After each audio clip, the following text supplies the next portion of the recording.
Hey YouTube, this is M1 American here doing a review on a buck knife. This is the Buck Nighthawk.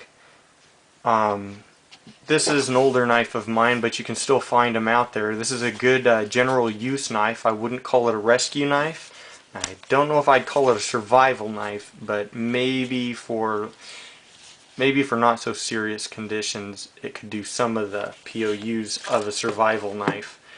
I'll go over the specs real quick on this. It's made out of 420HC stainless steel with a black oxide coating, which you can see has been worn off a bit by me. The reason I would say this really isn't a good survival knife is because you can't really hack with it.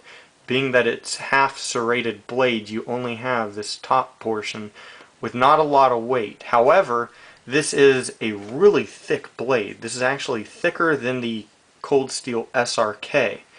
But I wouldn't compare the two just because I feel that they sit in two totally different POUs, or at least semi-different POUs. Other than that, so the blade length is 4 7/8 inch for the blade. It's 10 3/8 inch all the way out to the back, so overall length, and it is 7 3/4. Let's see if I can get in there. Thick. Let's get a ruler. There we go.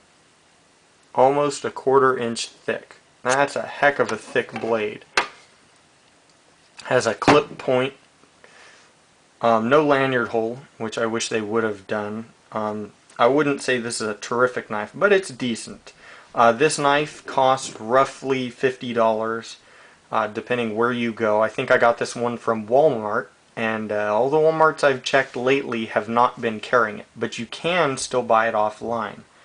I've found them on there. This knife weighs 9.4 ounces. Compared to the Cold Steel, which is 8.2, so this knife, obviously the blade adds some weight to it. It weighs a little bit, but at the same time, you know, it's heavy duty. You really feel solid with this knife. The handle, it's got rubberized, pardon me, the handle is rubberized with nippling on it, so it gives you a decent grip with, I'm not sure if this is just a PVC or if this is some type of polymer plastic. But it's got good grip, it's got good ergonomics, forms to your hand well. I wish it had a little bit of hard jimping in here, but they opted for rubber nippling in here. But you still feel nice and secure, like it's not just going to slip out of your hand either way. So, either way, it goes reverse. It feels good that way. All in all, this knife is a good general knife for about $50 or less. I wouldn't pay more than that, otherwise I think I'd opt for a different knife. I think it's a full tang. I can't remember exactly, but all in all, I mean, the handle is really durable. You can beat on it, and it really doesn't do any damage to it. The sheath here, you can see, is a nylon sheath with a Kydex insert.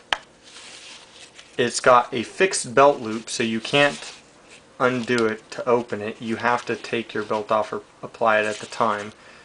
So, and it's quite big, so it does tend to slide around. They should have rethought that for sure, and I would have gone with a full Kydex sheath anyways, but it's got just a snap strap at the top to hold it into place, which I think is also a downfall. They should have opted to go across, but that's okay. It's very tight. It doesn't really move much, has a little bit of a shake, but that's okay. All in all, you know, I would give this knife a B. It's not the best knife, but, you know, for the price, it's not terrible either. You can beat the heck out of this knife. It does keep an edge pretty well, and it's heavy, so you can really pry with this thing too.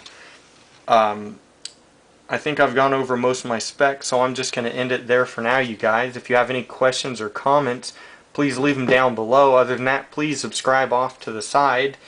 And I will try and make more videos coming up here. So I hope you guys enjoyed. Be careful, and I will see you next time. Peace out.